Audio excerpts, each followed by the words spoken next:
The wedding hall shimmered with golden lights, laughter echoing through the air as my daughter danced with her new husband. It was supposed to be a perfect day, one filled with love, family, and blessings. I sat quietly at the round table, my wrinkled hands clasping a cup of tea, just watching everyone celebrate. My heart was full, but a strange uneasiness lingered in the back of my mind, a whisper I couldn't quite ignore.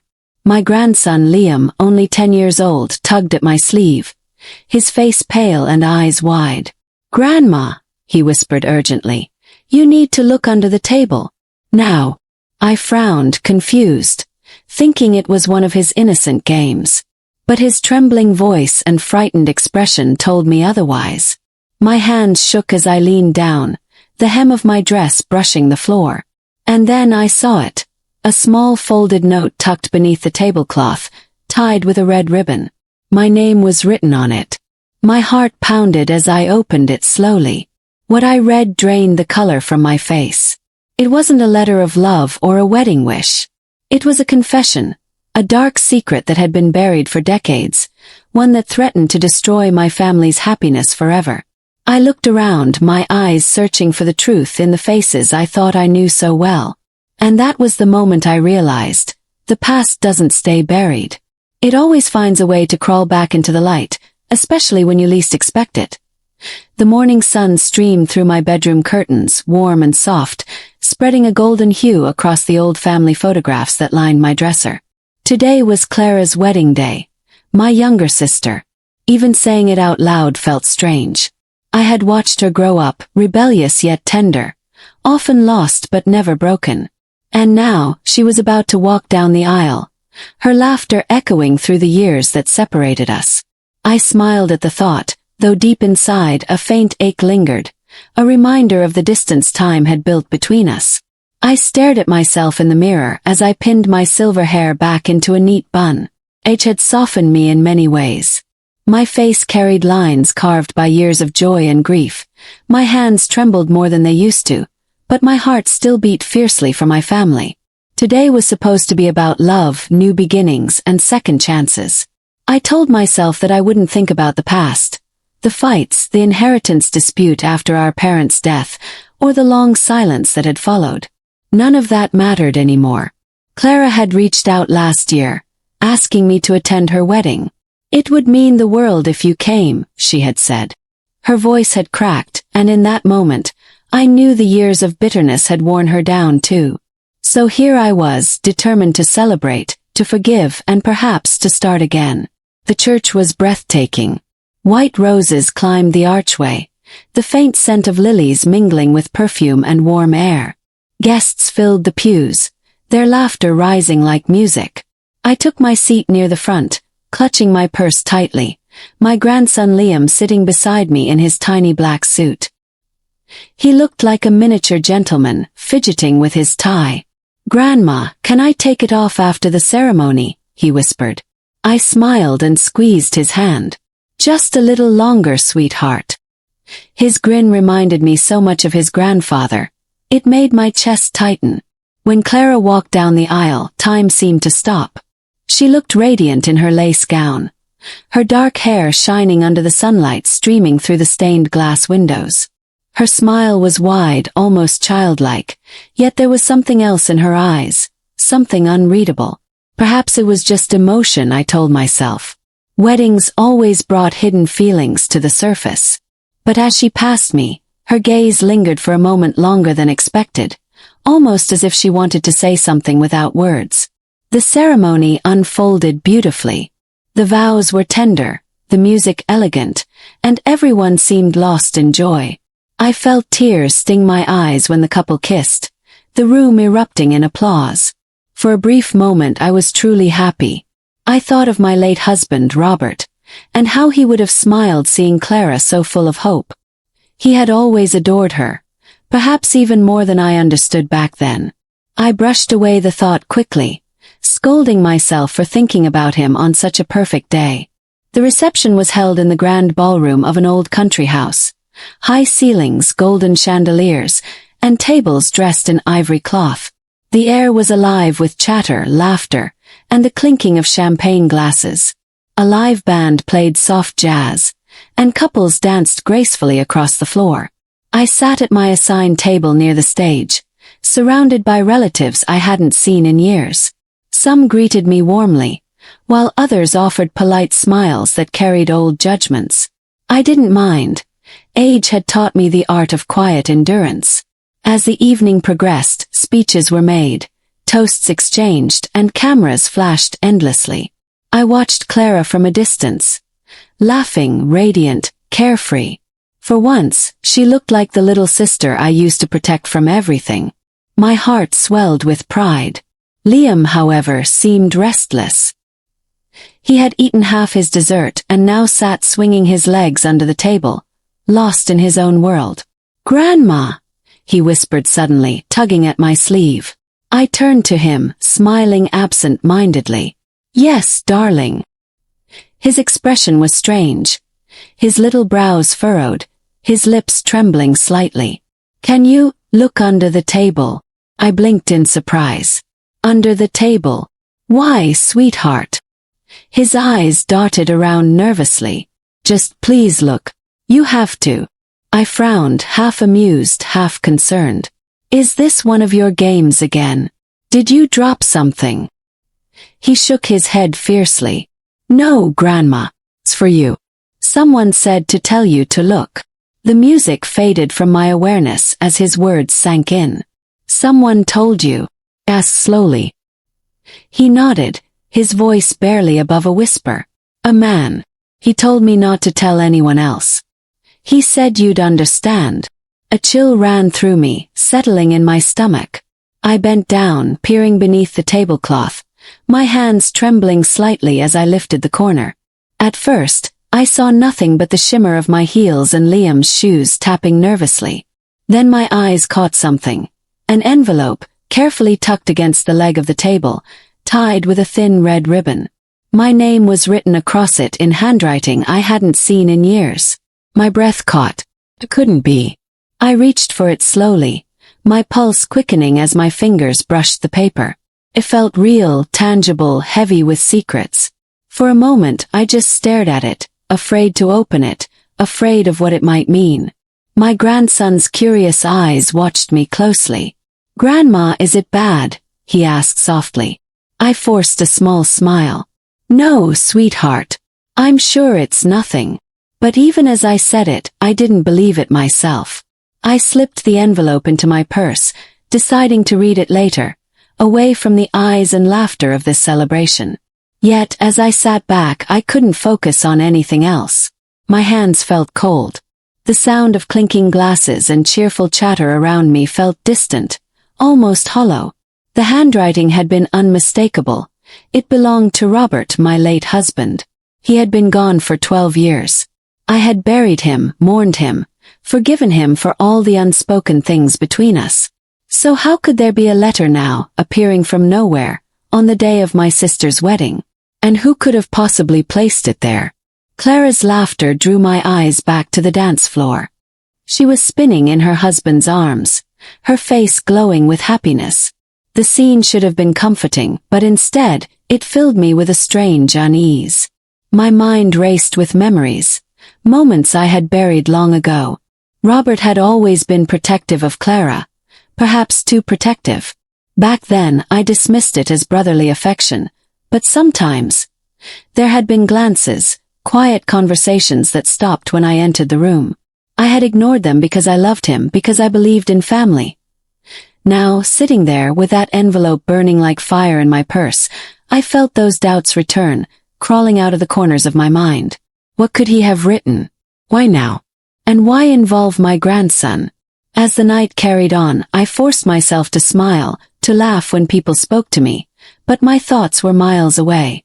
Every song, every toast, every flicker of candlelight felt like part of some cruel design.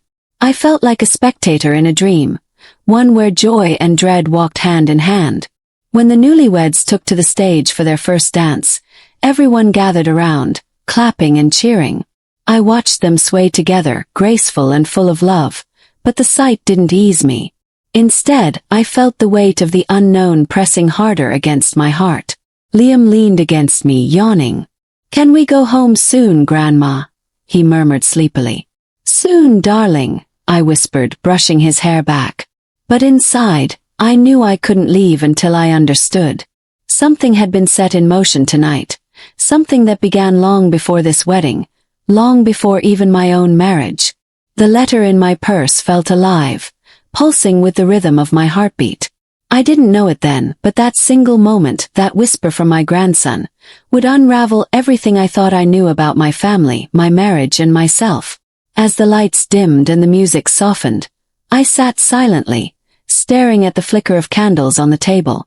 The laughter around me blurred into a hum, distant and unreal. The celebration continued, but for me the wedding was over. Because the past I had buried so carefully was about to rise again. One secret at a time. That night after the wedding, the silence in my house felt louder than the music that had filled the ballroom just hours before.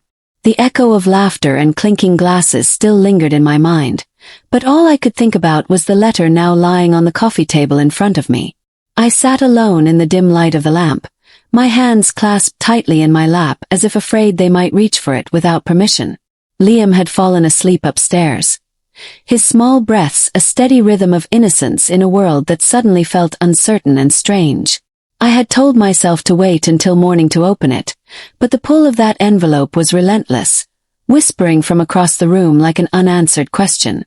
It had been years since Robert's death. 12 long, quiet years filled with moments of peace, regret, and the slow mending of old wounds. I had mourned him, forgiven him, even missed him. But never, not once, did I imagine he still had something to say. The handwriting was unmistakable, each curve and stroke carved into my memory.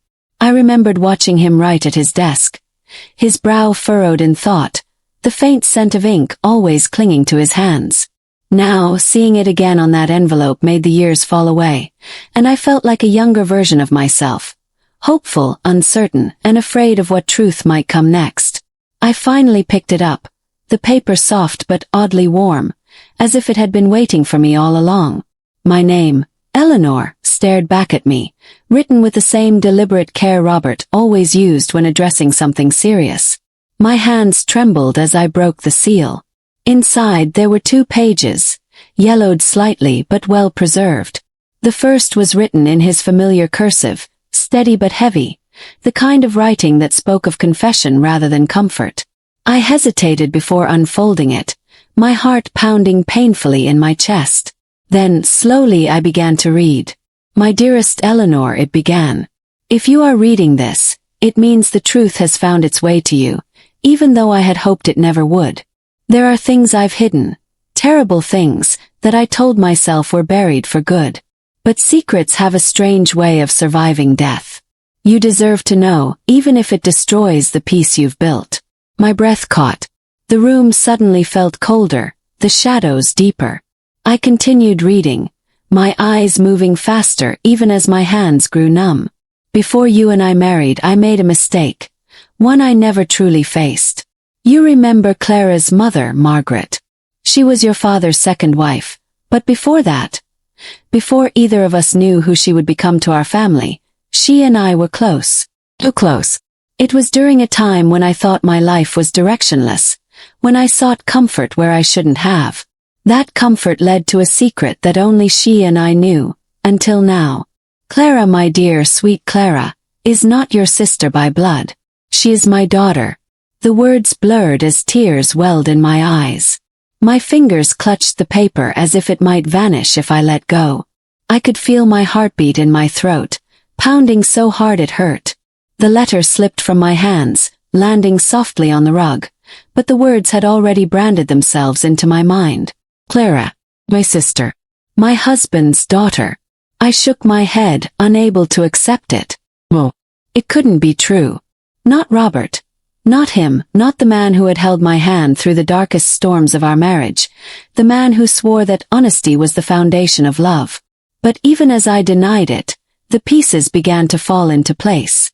The way he always looked at Clara when she was young, the quiet guilt in his eyes, the small gifts he gave her on birthdays that he never explained. I had seen it all but refused to see it for what it was. My stomach twisted painfully as the reality sank deeper, Heavier, I forced myself to pick up the letter again, though my hand shook so badly I could barely hold it. "I know this truth will hurt you," Robert had written, "and I have no excuse worthy of forgiveness. Margaret and I agreed to bury this secret for the sake of everyone involved. When she married your father, she swore it would never come to light, and I, coward that I was, agreed. But I watched Clara grow, and every time I saw her I saw my sin. I loved her in silence, proud but afraid. And I loved you, Eleanor, with all my heart, but my love was built on a lie. You always sensed the distance between us, and now you know why. I am sorry beyond words. If there's any grace left in this world, I hope you find peace in knowing that I loved you both, even if in very different ways." By the time I finished reading, tears were streaming freely down my cheeks. My vision blurred, my chest heaving as sobs escaped me in sharp, broken gasps. I pressed the paper against my heart as if it could somehow undo the pain it caused. It felt like my entire world had shifted, like the floor beneath me had given way. I thought of Clara, her laughter at the wedding, her eyes meeting mine down the aisle, that strange, lingering look I couldn't understand. She knew. She must have known. That's why she'd asked me to come. Why she looked so burdened even on her happiest day. Maybe she had found her own version of this letter, or maybe someone had told her. Either way, the truth had not died with Robert. It had only been waiting for the right moment to surface, and that moment had come, at her wedding of all places. I sat there for what felt like hours, the night crawling by in silence, the letter still trembling in my hands. The second page was shorter, a simple note, almost like a prayer. "Eleanor, if you can forgive me, forgive her too. She never meant to hurt you. Take full blame. I carried this guilt until the end, and now I leave it in your hands. Do with it what you must." I folded it carefully, my tears staining the ink. How could he ask that of me? Forgive him, forgive her. Forgive the years of lies that shaped the very foundation of our family. Felt impossible. Yet somewhere deep inside I understood. The dead had no power anymore. It was the living who had to decide what came next. The clock struck midnight, its chime echoing through the empty house. I looked toward the staircase, half expecting to see Liam standing there, but he was still asleep. Thank God. He was too young to understand the ugliness of adult secrets. I rose unsteadily and walked to the fireplace, staring into the cold ashes. For a fleeting second, I thought about burning the letter, watching the flames consume the truth, letting the past die a second death. But I couldn't. As much as I wanted to forget, I knew this truth belonged to more than just me now. It was Clara's truth too. And she had the right to face it, no matter how much it hurt. When morning came, the world outside was calm, bathed in soft light, the kind that makes everything look innocent again. But inside I was still trembling, still raw. I sat by the window, holding a cup of tea that had long gone cold, staring at nothing in particular. Every memory of Clara replayed in my mind. Her as a child, her first heartbreak, her endless need for approval. All this time I had seen her as a sister, but in reality she was something entirely different, something both closer and further away than I could ever have imagined. And now I had to decide whether to keep this secret buried or to finally unearth it, no matter the cost. As the sun rose higher, I felt a strange calm wash over me. Not peace exactly, but determination. The truth had waited long enough in the dark. I owed it to myself, to Robert's ghost, and to Clara's future to bring it into the light. Somewhere in that truth, I hoped, there might still be a small, fragile piece of forgiveness waiting to be found. The morning after the wedding dawned gray and restless, as if the sky itself carried the weight of the truth I now held in my trembling hands. I had barely slept, my mind trapped between disbelief and betrayal. Every time I closed my eyes, I saw Robert's handwriting, heard his voice whispering from the grave. Forgive me. But how could I? The man I had loved, trusted, and shared my life with had deceived me in the cruelest way, by making my own sister the child of his secret sin. I had spent the night pacing the floor, torn between the urge to scream and the desperate need to pretend nothing had changed. But everything had changed. The walls of my home, once filled with warm memories, now seemed cold and foreign. Even the morning light filtering through the curtains felt intrusive, like it had come to expose what was meant to stay hidden. I sipped the tea I'd made but couldn't taste it.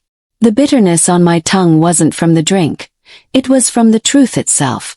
By the time the clock struck 9, I knew what I had to do. Clara deserved to know, or perhaps she already did. Either way, I couldn't carry this burden alone any longer. The drive to her house was long and silent.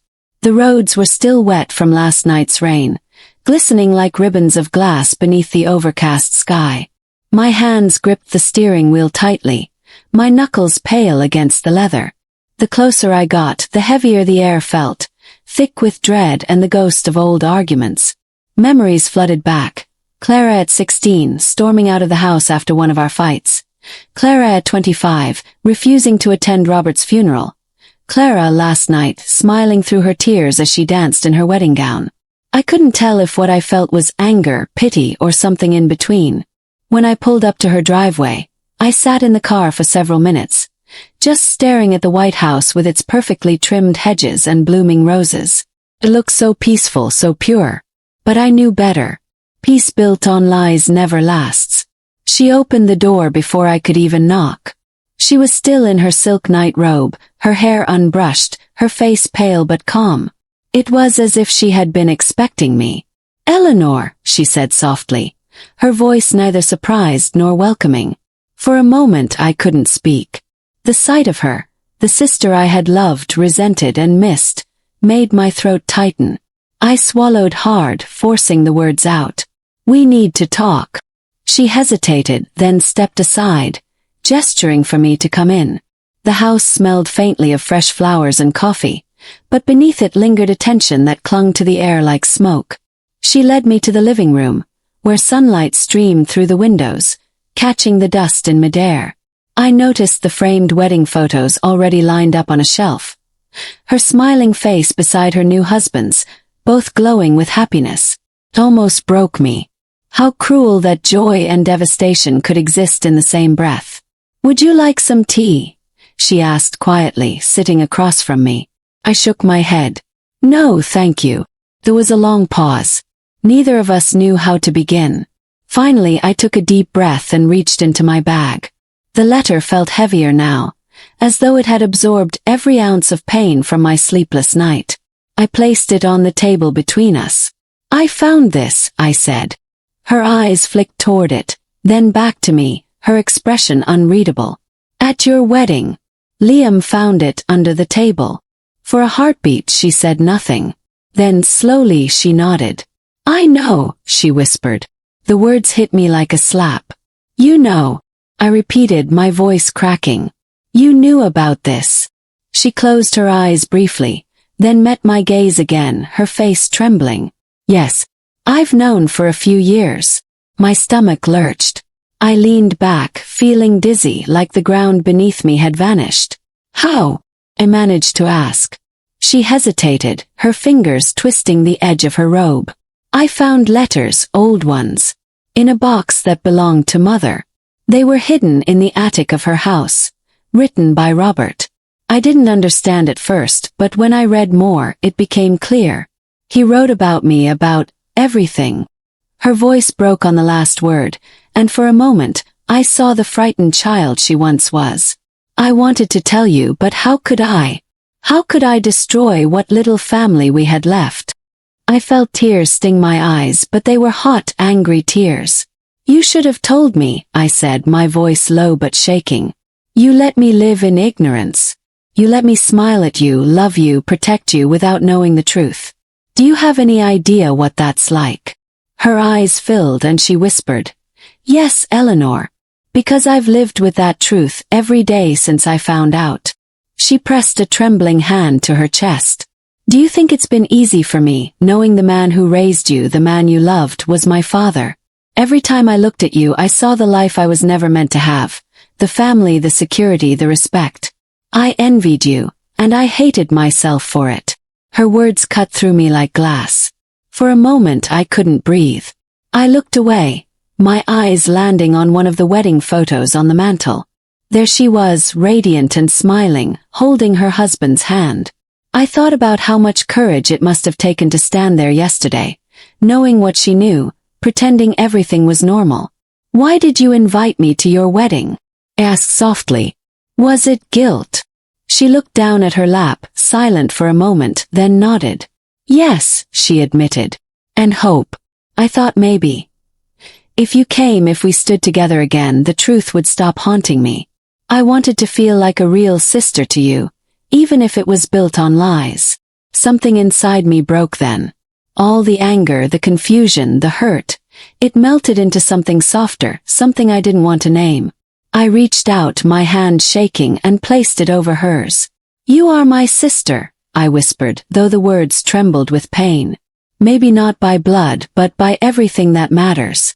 We were raised together, laughed together, cried together.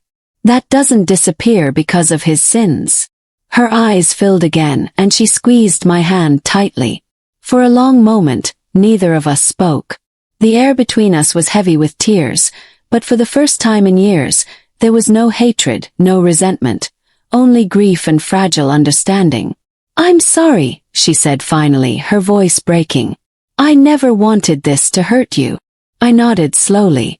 "It was going to hurt no matter what," I replied quietly. "The truth always does." We sat there in silence, the only sound the faint ticking of the clock. Outside, rain began to fall again, soft and rhythmic against the windows. It was almost poetic, how the world seemed to mourn with us. After a while, she stood and walked to the window, staring out at the garden below. "Do you think he loved us both?" she asked suddenly, her voice barely audible. I hesitated, my throat tightening. "Yes," I said finally. "But not the way we deserved." The words hung between us, heavy but honest. When I finally left her house, the sky had cleared, and the scent of wet earth filled the air. I stood on the porch for a moment, watching the sunlight break through the clouds. I didn't know what would come next, whether forgiveness would ever truly follow, but for the first time since I opened that letter, I didn't feel completely lost. Clara and I had faced the truth, and though it had torn something apart, it had also begun to mend something deeper.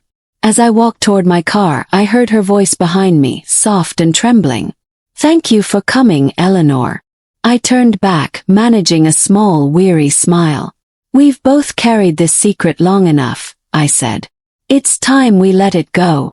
When I drove away, the world seemed quieter, the road ahead open and uncertain. The past still lingered like a shadow, but it no longer felt suffocating. Maybe, just maybe, there was still room for forgiveness, and for a new kind of family, built not on lies, but on the courage to face them. The days after Clara's wedding passed in a strange blur of emotions, as if the world had shifted slightly off its axis and nothing felt quite familiar anymore. I returned home that night with Liam asleep in the back seat. His small form peaceful and innocent, unaware of the storm that had already shaken our family to its core. I placed the letter back in its envelope and set it carefully on my dresser, unsure whether I should keep it, destroy it, or share it further. My mind refused to rest. Every thought circled back to Clara, to the truth she had known, to the courage it must have taken for her to invite me to her wedding while carrying such a heavy secret. I replayed our conversation endlessly, every word, every tremor in her voice, every pause, and tried to imagine what her life must have been like knowing she was the product of Robert's mistake, hidden under the careful veneer of our family's normalcy. And yet, even with that knowledge, she had chosen to live with grace, to step into her wedding day and smile, to create a life filled with love despite the pain she carried in silence. I felt a mixture of awe and guilt. Awe for her strength, guilt for my ignorance, and rage toward the man who had hidden this from both of us for so long. But mostly, I felt a desperate need to understand everything, to know how she had found the letters, why she had kept them secret, and why she had chosen that night at her wedding to make sure I discovered the truth. I decided to call her the next morning, my voice still unsteady from the tears I hadn't fully allowed myself the night before. She answered on the second ring, her voice calm, measured, but carrying the faintest tremor. "Eleanor," she said softly. "I was hoping you'd call." I took a deep breath, trying to steady my racing heart. "I need to know everything, Clara," I said. How did you find the letters? Why didn't you tell me? And why put that note at your wedding?" She was silent for a moment, as if choosing her words carefully. Then, quietly, she began to speak. "It wasn't easy to find them," she said.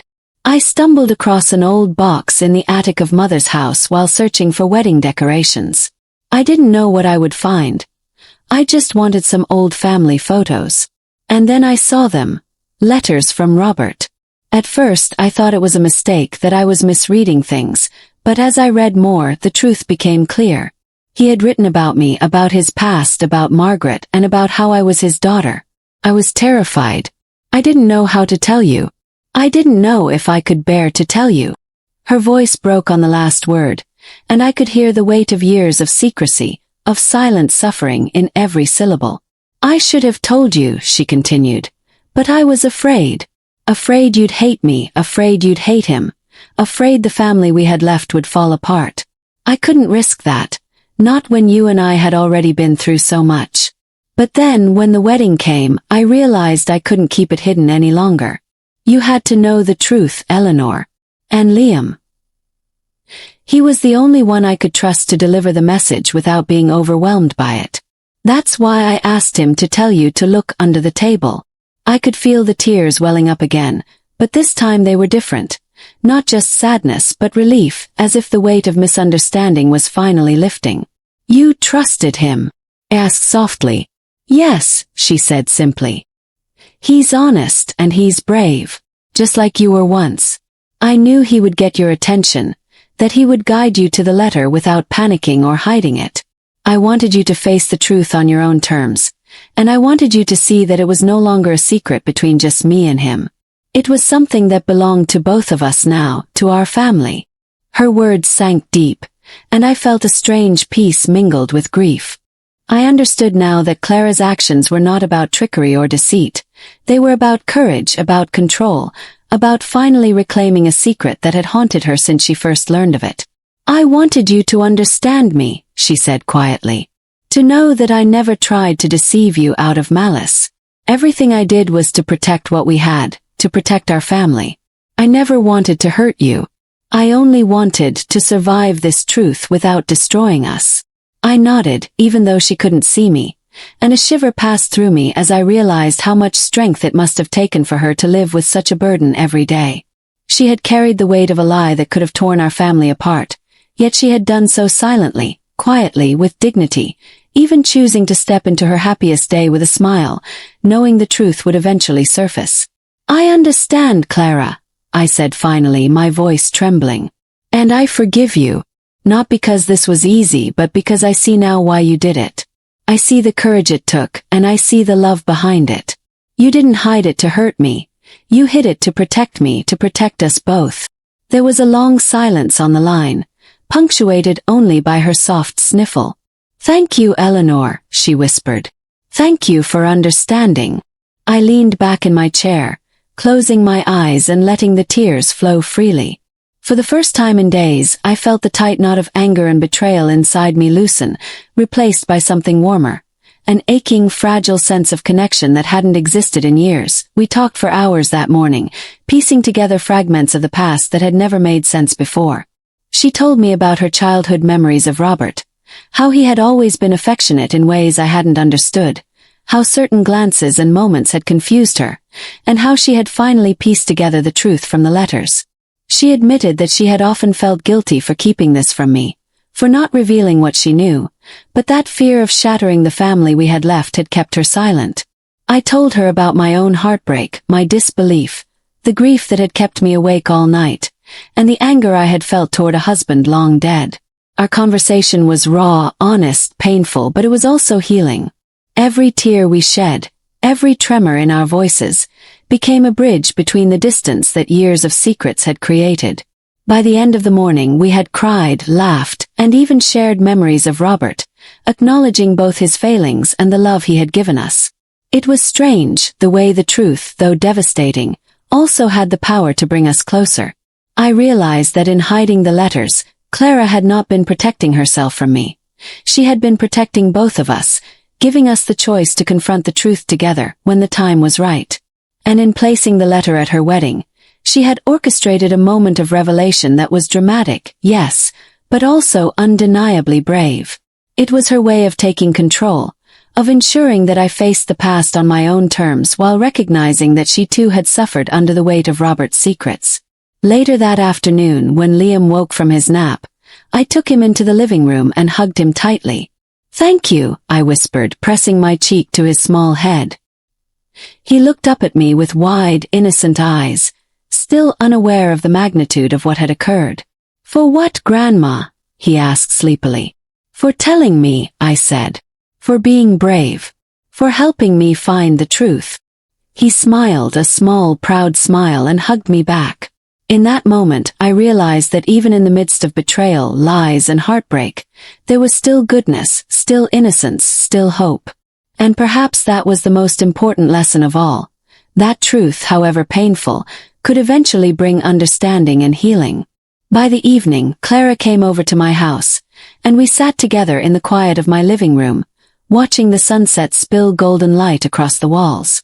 There were no words for a while, only the shared silence of two women who had carried a burden far too long and were finally learning how to let it go. She reached over and took my hand, holding it tightly. "I love you, Eleanor," she said softly. "I always have and I always will. Blood or not, you are my family."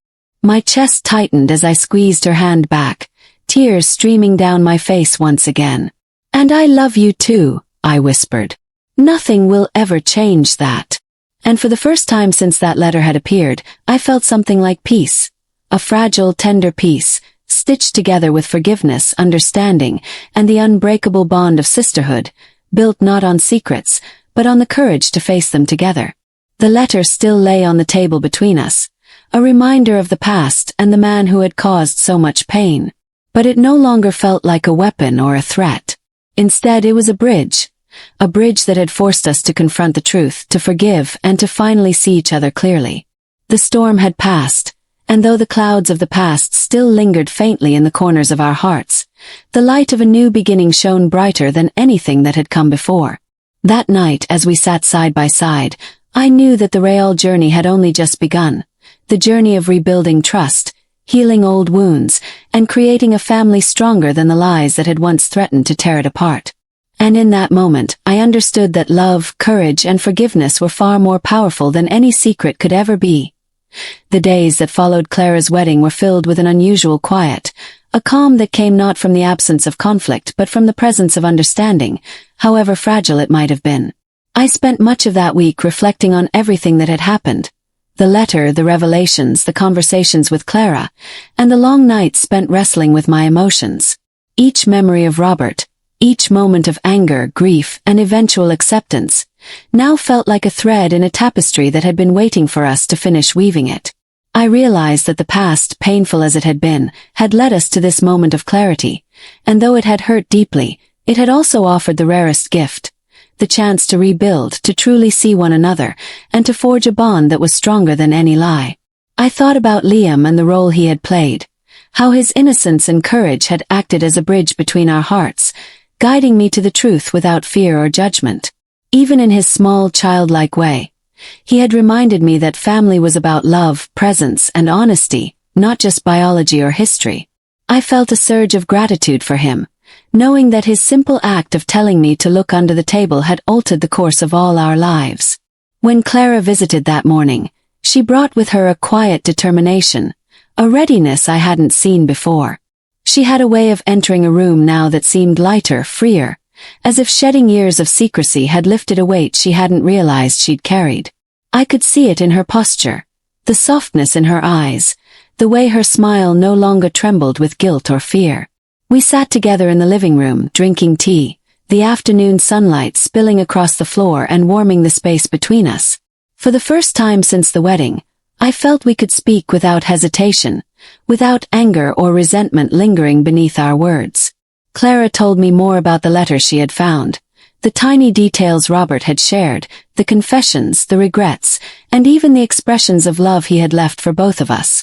I listened, sometimes nodding, sometimes gasping, sometimes weeping quietly, realizing how much pain and complexity had been buried beneath years of silence. And yet, through it all, I felt a strange sense of connection, a recognition that we had both been navigating the consequences of his choices, and that we could now choose how to move forward together. We laughed sometimes, too, surprising ourselves with the ease of old jokes and memories that had nothing to do with Robert or the letter. We reminisced about childhood escapades, about the times we had fought fiercely and then patched things up, about the summers we had spent by the river, making memories that felt more precious now than ever. Those moments, ordinary and fleeting, reminded me that the foundation of our bond had always existed, unshaken by lies, unbroken by time. The revelation of the letter, shocking as it had been, had not destroyed us. It had, paradoxically, allowed us to see one another more clearly, to understand one another's pain and resilience, and to appreciate the courage it took to live with secrets while maintaining love. One evening, I found myself watching Clara and Liam in the garden. The boy was running around, laughing, chasing shadows, and she was smiling, the kind of full, unguarded smile that comes only when the weight of the world has been lifted even slightly. I realized then that healing was not about erasing the past but about embracing the present, holding it gently, and giving ourselves permission to be happy despite what had come before. Clara's laughter carried across the yard, light and musical, and for the first time in years, I felt like our family might be whole again. Not because the past had been perfect, but because we had faced it together, and chosen love and honesty over anger and silence. In the days that followed, we began to repair our routines, small but meaningful gestures that reminded us of each other's presence. Clara and I cooked together, shared stories over tea, and visited places we had loved as children. Liam, blissfully unaware of the depth of the truth surrounding him, brought us closer simply by being himself. Curious, joyful, and unafraid to express love. Slowly, the tension that had hung in the air for so long began to fade. I felt myself letting go of the anger I had carried toward Robert, toward Clara, and even toward myself for not seeing the truth sooner. Forgiveness, I realized, was not a single act but a process, and this process had already begun, quietly and insistently, in the ordinary moments of shared life. One afternoon, as the sun was setting and painting the sky in streaks of pink and gold, Clara and I sat on the porch steps, watching Liam chase a butterfly across the lawn. She turned to me, her eyes glistening, and said, "I don't know what the future holds, Eleanor, but I do know I want you in it, always. I want us to be sisters, truly, with nothing between us." I nodded, my throat tight with emotion. "And I want that too, Clara.